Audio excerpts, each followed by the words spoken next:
beberapa pertanyaan dari tanpa nama. Hebat. Bagaimana adabnya bila imam setelah sholat fardu membaca zikir yang keras, tapi masih ada jamaah yang masbuk? Tashwish, mengganggu. La tushawwish, jangan kau ganggu orang sholat. Yang dimaksud dengan kalimat mengganggu itu adalah bacaan selain zikir. Ada orang sholat, Allahu Akbar, tiba-tiba dia di samping nyanyi. Itu namanya mengganggu. Tapi kalau ada orang sholat, yang lain yang sebelah subhanallah, subhanallah, subhanallah, apakah terganggu? Tidak. Yang terganggu dengan subhanallah itu setan. Kenapa? Karena bacaan zikir dengan sholat isinya sama. Aqimis sholata li zikri, dirikanlah sholat untuk zikir mengingat aku. Orang yang berzikir sama circle-nya, sama signalnya. Orang yang berzikir mengingat Allah, orang yang sholat mengingat Allah. Orang yang sama-sama mengingat Allah, tidak saling mengganggu dan tidak saling terganggu. Jadi kalau ada orang sholat, orang sebelah itu berzikir, tapi zikirnya mengganggu, dua kemungkinan. Yang sholat itu setan, atau yang berzikir itu setan. Dia udah tahu bahwa zikir itu tidak terlalu kuat, tidak terlalu pelan. Subhanallah, subhanallah. Udah tahu ada orang sholat, kuat-kuat matanya ke situ lah. Subhanallah, subhanallah. Ini setan. Ini setan yang sedang berzikir. Pak Ustadz, zikir setelah selesai sholat itu kan zikirnya sir. Itu menurut mazhab Syafi'i. Zikirnya jahar, mazhab muridnya Imam Syafi'i, namanya Hambali, Imam Ahmad bin Hambal. Menurut mazhab Syafi'i, berzikir itu jahar sementara makmumnya tahu. Kalau makmumnya sudah tahu, zikirnya sir. Maka di sebagian masjid zikirnya sir. Pas imam ditanya, Pak Imam zikirnya kok enggak jahar? Makmumnya udah tahu. Ustaz Somad kalau jadi imam bacanya, saya kalau jadi imam zikir saya jahar. Kenapa Ustaz nggak baca sir? Karena makmum saya ada 3 orang nggak tahu. Yang pertama anak kecil, dia nggak tahu. Yang kedua mu'alaf baru masuk Islam. Yang ketiga orang tua udah tahu cuman lupa. Maka mereka dikasih tahu. Anak-anak ini pulang ke rumah, nanti ditanya sama emaknya, nah zikir di masjid tadi apa? Tapi kalau saya zikir kuat, dia tahu subhanallah, subhanallah, tapi tidak terlalu kuat. Nggak mungkin juga orang di masjid zikir sampai subhanallah, subhanallah. Kau zikir apa ngamuk?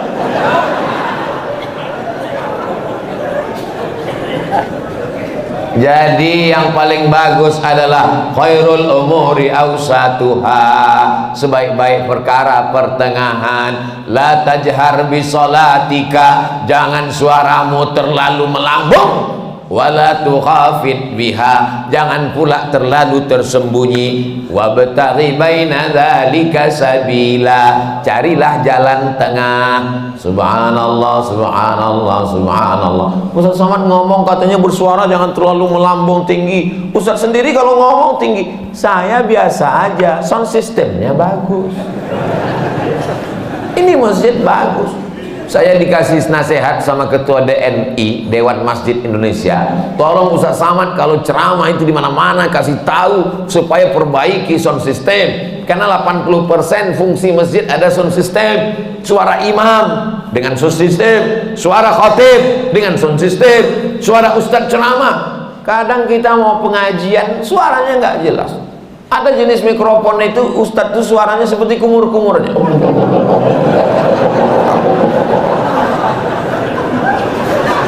Tapi di masjid Darul Hamid, Baitul Hamid, bait rumah, Hamid rumah orang yang memuji Allah, rumah yang terpuji. Masya Allah, tenang, sound systemnya mantap, cuman agak panas aja dikit.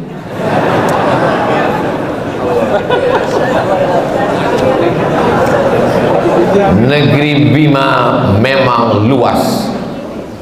Pergi memancing ke Pulau Buru. Mengapa terasa panas? Karena Ustadz pakai baju baru.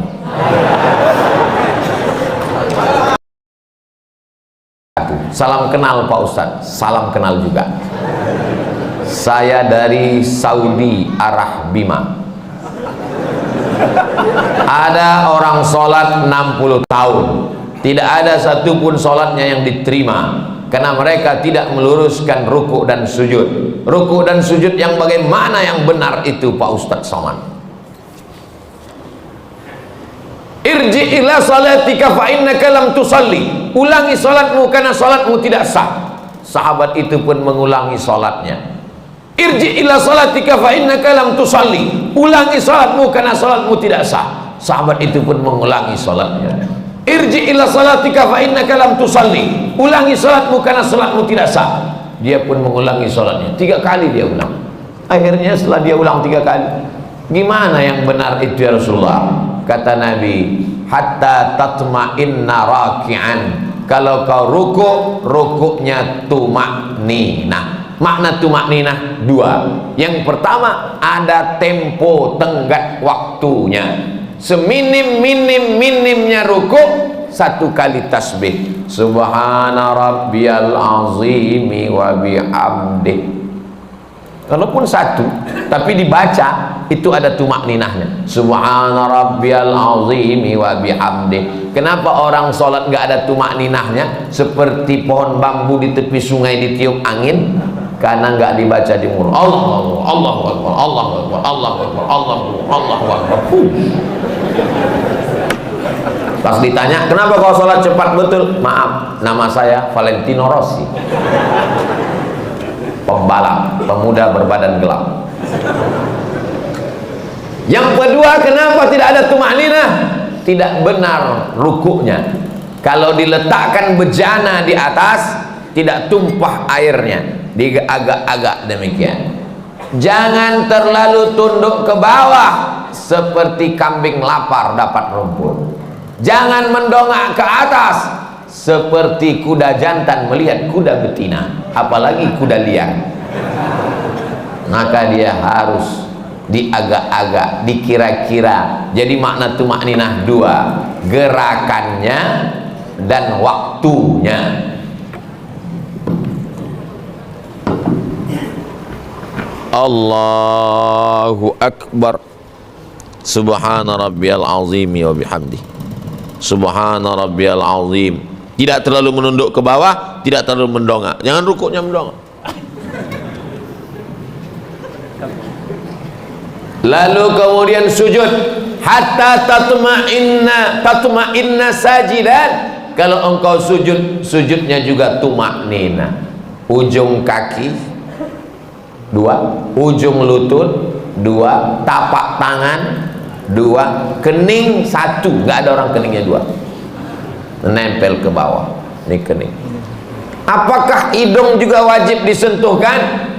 Kening ke lantai wajib, hidung mustahab, dianjurkan. Yang paling bagus hidung. Cuman beda kita dengan orang Arab. Orang Arab tuh nggak terlalu terpaksa, kena dia. Kita memang agak kita paksakan dia. Mohon maaf, yang besek jangan tersinggung. Ini saya cerita tentang saya nih maksudnya. Jadi masalah hidung kena itu mustahab, dianjurkan. Bagaimana kalau orang pakai peci sampai keningnya tertutup? Ada orang pakai peci gitu. Makanya sebagian orang kadang kalau mau sholat dinaikkannya ke atas, supaya menempel ke bawah. Afdalnya demikian. Bagaimana kalau ada orang keningnya tertutup? Maka sesungguhnya kain pada bagian tubuh yang menutupi tidak membatalkan sholat. Mana dalilnya? Karena ada seorang sahabat Nabi sedang sholat, dia ambil ujung jubahnya, dia tutupkan ke atas pasir, karena dia tidak mau keningnya menempel ke pasir karena panas, terik, nggak ada sajadah. Sholat dia, pas mau sujud, ujung jubahnya dia sujud di atas. Itu dalil boleh menempelkan ke kain yang menempel ke badan, tapi kurang afdal. Yang afdal adalah menyentuh. Begitu yang diajarkan Nabi. Kenapa orang bisa tasbihnya itu cepat sekali? Karena tidak diucapkan di mulut. Kalau diucapkan di mulut pasti pelan. Subhana rabbiyal a'la wa bihamdi, subhana rabbiyal a'la, subhanakallahumma wa bihamdika. Tasbih kita pelan itu karena diucapkan. Subhanallah, subhanallah, subhanallah, subhanallah. Jadi kalau ada bapak ibu lihat ada orang cepat sekali, itu karena nggak diucapkan.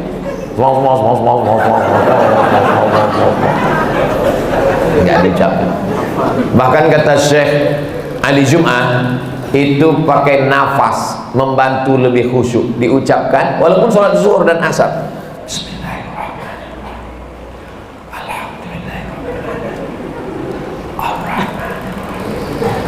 Pakai nafas dan diucapkan. Apakah Nabi itu kalau sholat mulutnya bergerak?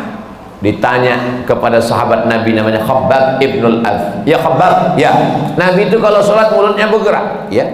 Dari mana kamu tahu? Bittirabi lihiyatih. Aku lihat jenggot Nabi bergoyang. Kenapa jenggotnya bergoyang? Karena dagu dan rahangnya bergerak. Ini ada orang sholat mulutnya nggak bergerak sama sekali. Matanya aja yang bergerak. Sholat apa ini? Ini pertanyaan sederhana, tapi mengkoreksi lagi sholat kita. Yang tidak benar sholatnya karena tidak membaca.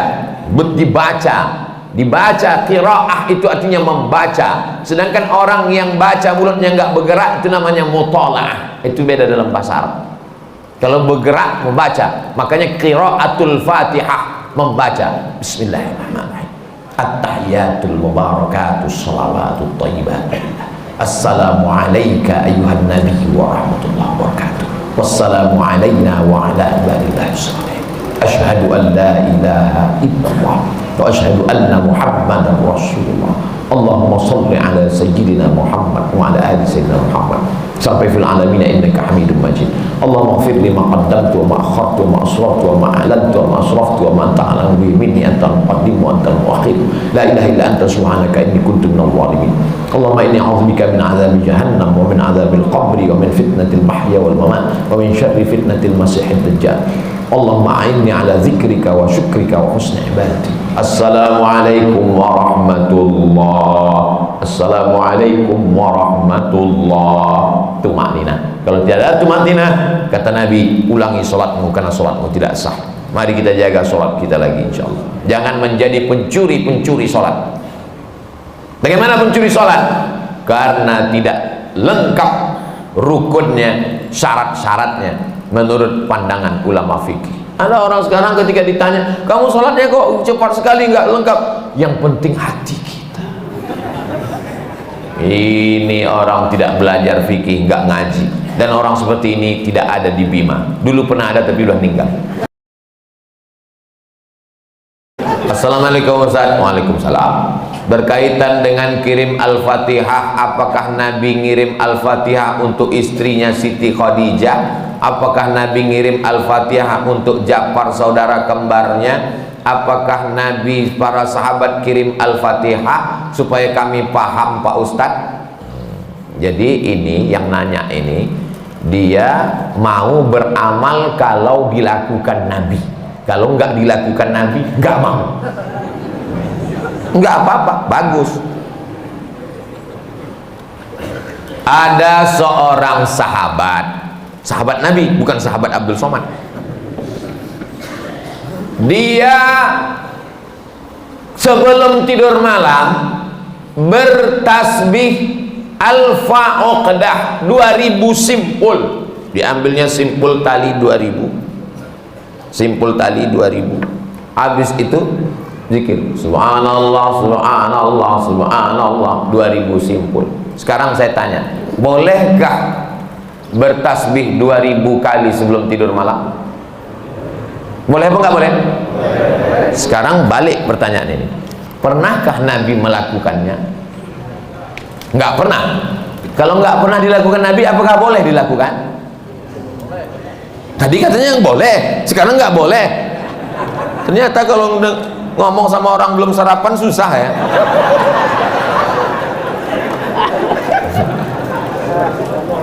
Oke, contoh kasus yang kedua. Ada seorang imam mazhab. Tadi yang bertasbih 2000 kali sebelum tidur itu sahabat Nabi, namanya Abu Hurairah. Sahabat Nabi. Di mana bisa dibaca biografinya? Dalam kitab Syiar A'lam An-Nubala. Siapa yang nulis? Imam Az-Zahabi, Imam Ahlus Sunnah wal Jamaah. Contoh yang kedua. Da'autu lisyafi'i fi salati arba'ina sanah. Saya mendoakan guru saya Imam Syafi'i fi salati, dalam salat saya arba'ina sanah, 40 tahun. Rabbi firli wali walidayya wali Muhammad bin Idris Asy-Syafi'i. Bolehkah mendoakan Imam Syafi'i 40 tahun? Boleh. Sekarang pakai logika ini. Pernahkah dilakukan Nabi? Nggak pernah. Kalau nggak pernah dilakukan Nabi berarti nggak boleh. Ini pertanyaan tingkat tinggi. Apakah mesti disyaratkan, mesti dilakukan Nabi dan sahabat? Puasa Nabi Daud, pernahkah Nabi melaksanakan puasa Nabi Daud secara berterusan? Yasumu yauman wa yuftiru yauman? Nggak pernah. Tapi Nabi memujinya. Apa kata Nabi? Ahabbu saum ilallah saumi Daud. Puasa yang paling bagus adalah puasa Nabi Daud. Nabi tak pernah melakukannya. Jadi sunnah ada 3. Yang pertama sunnah fi'liyah, Nabi melakukannya. Yang kedua sunnah qauliyah, Nabi mengucapkannya tapi Nabi tak melakukannya. Ada jenis yang ketiga, sunnah takririyah, Nabi tidak melakukannya, Nabi tidak mengucapkannya, dilakukan orang lain, disetujui Nabi. Mana contohnya? Sami Allahu liman hamidah, Nabi mengajarkan Rabbana lakal hamdu mil'us samawati wa mil'ul ardi wa mil'u ma syi'ta min syai'in ba'd. Tapi ada satu sahabat bacaannya lain. Sami Allahu liman hamidah, Rabbana lakal hamdu hamdan thayyiban mubarakan fi. Selesai salat Nabi tanya, siapa tadi yang baca alhamdulillah hamdan thayyiban katsiran mubarakan fi? Aku enggak pernah ajarkan.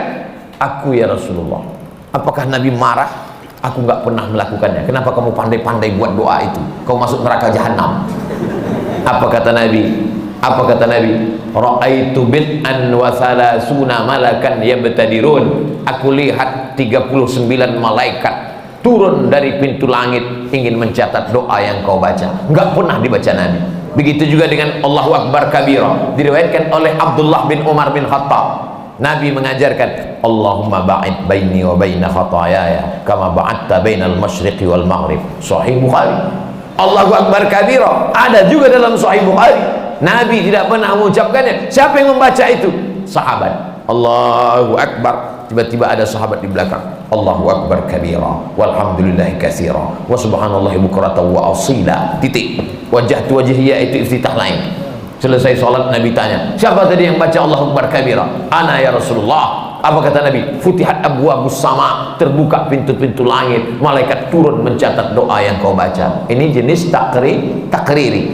Makanya perbuatan kalau tidak dilakukan Nabi adalah bid'ah. Betul kata Imam Syafi'i, kalau dia bertentangan dengan syariah. Selama masih ada dalilnya, tidak bertentangan dengan syariah, maka dia tidak disebut bid'ah dhalalah, tapi dia disebut dengan mahmudah. Sekarang tentang mengirimkan Al-Fatihah kepada orang meninggal dunia, sampai apa tak sampai? Siapa bilang sampai? Memangnya yang udah meninggal tuh pernah ngasih tahu? Alhamdulillah titipannya udah sampai, makasih ya. Imam Ibnu Taimiyah punya murid namanya Imam Ibnul Qayyim Al-Jauziyah. Punya kitab namanya Kitab Ar-Ruh. Sudah diterjemahkan ke bahasa Indonesia 3 huruf, R-O-H, roh. Di situ diceritakan Imam Ahmad bin Ambal lewat di suatu makam. Ada orang baca Quran. Kata dia, berhenti, jangan kau baca. Lalu disebutkanlah sanad-sanadnya bahwa membaca Quran itu untuk orang meninggal dunia tidak terlarang. Tentang Kitab roh ini tidak diragukan, karena ada seorang dapat gelar doktor gara-gara meneliti kitab roh, namanya Dr. Bassam dari Kuwait. Umar bin Khattab punya anak laki-laki namanya Abdullah bin Umar bin Khattab. Dia pesan, kalau aku meninggal dunia, nanti bacakan di atas makamku pangkal Al-Baqarah 5 ayat sampai wa ulaika humul muflihun, dan ujung Al-Baqarah 3 ayat lillahi ma fis samawati sampai habis. Pesan Abdullah bin Umar bin Khattab kepada orang, nanti kalau aku sudah meninggal. Berdasarkan itu Imam Nawawi meninggal tahun 676 dari kalangan mazhab Syafi'i, dalam kitab Al-Azkar mengatakan, wa in khatimul qur'ana fahuwa hasanun, seafdal-afdalnya dibacakan sekhatam Al-Qur'an. Kalau tidak sanggup sekhatam Al-Qur'an, likulli syai'in qalbun, segala sesuatu punya hati, wa qalbul Qur'an Yasin, hatinya Al-Qur'an adalah Yasin. Nggak sanggup juga Ummul Qur'an Al-Fatihah. Itulah dia dalil-dalil orang yang membacakan Quran. Kalau nggak setuju, jangan salahkan orang karena orang punya dalil. Saya nggak setuju, nggak usah lakukan. Yang tidak boleh itu adalah tidak ada ulama satupun yang membolehkan, dia membuat sendiri. Nah, itu nggak boleh. Imam Nawawi, ini Imam Nawawi bukan imam sembarangan, dia bukan selevel Imam Samudra, apalagi Imam S. Arifin. Imam Nawawi, kalau kita baca kitab pertama Sahih Bukhari, di bawah Sahih Bukhari Sahih Muslim. Imam Muslim muridnya Imam Bukhari. Kalau kita baca Sahih Muslim kita nggak paham, kita mesti baca kitab Al-Minhaj Syarah Sahih Muslim Ibn Al-Hajjaj, Imam Nawawi. Imam Nawawi itu dalam kitab fikih, kitab besar Al-Majmu' Syarah Muhazzab, Raudatul Talibin wa Umdatul Muftin. Saya ngajar hadis arba'in, hadis paling sedikit kecil arba'in, Imam Nawawi. Hatam arba'in naik kitab Riyadus Shalihin, Imam Nawawi. Hatam Riyadus Shalihin naik lagi kitab Al-Azkar, Imam Nawawi. Membaca kitab Mustalah Hadis yang disyarah oleh Imam Suyuti, Tadribur Rawi, Syarah Takrib Nawawi. Imam besar. Apa kata Imam Nawawi mengomentari hadis tentang pelepah korma? Nabi membelah pelepah korma, ditusukkannya ke makam. Apa kata Nabi? Kalau tasbih pelepah korma saja sampai, apalagi bacaan Quran orang beriman. Nah, jadi pertanyaan ini memang simple, tapi ini ingin menggali dan menguji isi kepala Abdul Somad. Enggak apa-apa. Kalau nggak setuju, nggak usah lakukan, tapi jangan salahkan, karena nanti takutnya di akhirat ketemu dengan Imam Nawawi malu.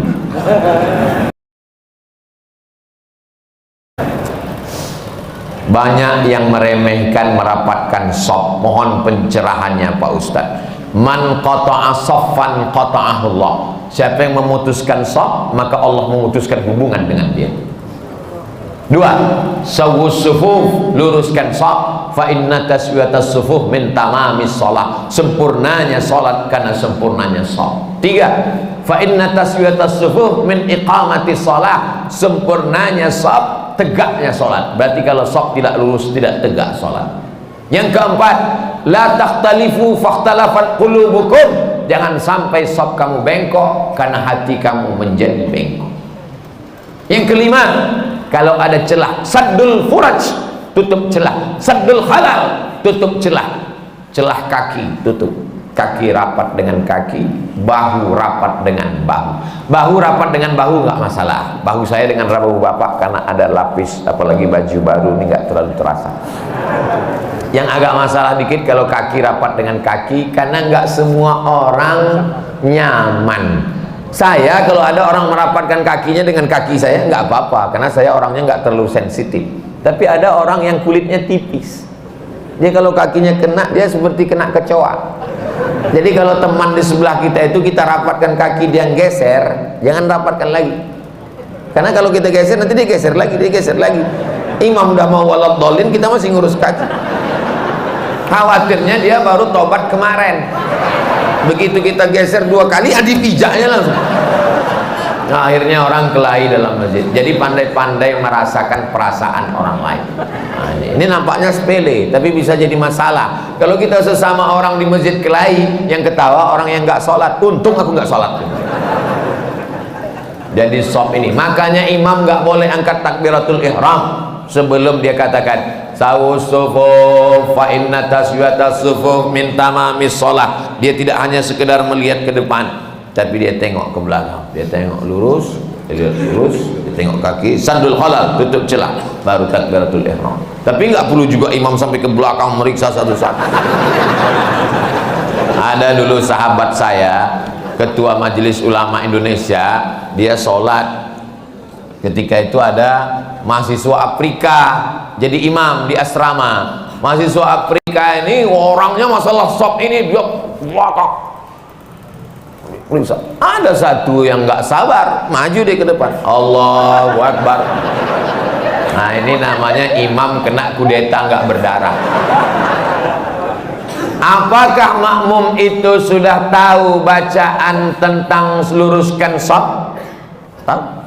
Bacaan tentang sawus sufuf itu hampir semua orang Indonesia kan tahu kan? Luruskan shaf, tahu semua. Kenapa diulang imam setiap mau sholat? Menunjukkan manusia ini lupa dan lalai. Belum pernah pengalaman saya sholat di masjid tiba-tiba imamnya ngomong, jamaah saya nggak perlu menyuruh meluruskan shaf, kalian udah tahu semua kan? Menunjukkan manusia ini selalu lalai tentang shaf. Maka luruskan. Qadamun biqadamin, mangkibun bimangkibin, mangkibun bimangkibin, bahu dengan bahu, kaki dengan kaki, lurus. Allah. Sekarang enak ada sajadah. Zaman Nabi mana ada sajadah? Bagaimana cara meluruskannya? Bahu dengan bahu, kaki dengan kaki. Innallaha yuhibbul ladzina yuqatiluna fi sabilihi shaffa. Allah suka melihat kita lurus shaf, ka'annahum bunyanun marsus, seperti bangunan yang kokoh. Karena kalau rapat setan tidak bisa masuk. Itu filosofi lurusnya shaf.